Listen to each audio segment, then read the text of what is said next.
morning guys, early in the morning at the swimming pool. Tignan nyo guys ang mga ibon. Wow, naliligo sila guys. They are wet already. Oh, so nice. Yan guys, tignan nyo, umiinom sila.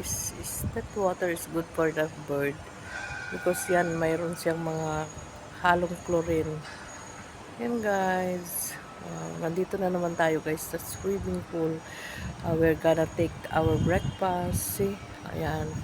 Yung iba nagliparan na, nakaligo na sila at nakainom na. Yan guys. So, yan, umalis na sila. Naramdaman yata nila ako. Yan guys. I'm going to eat my breakfast here in the views. Mapaaga ang pasok ko guys.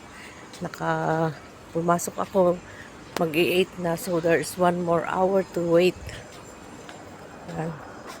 So punta muna ako guys sa somewhere to eat my breakfast. Yan, ang ganda dito guys, nakikita mo lahat ang views. You see, ang linaw ng tubig, napakalinis.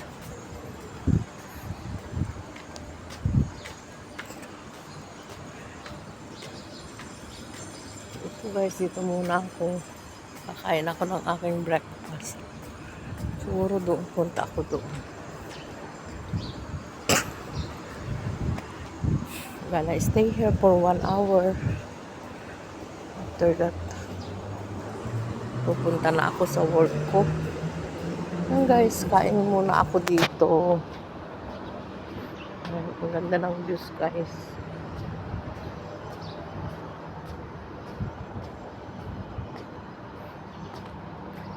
Guys, hanggang dito na lang muna ang aking may share sa inyo. Have a good day and happy Wednesday sa ating lahat.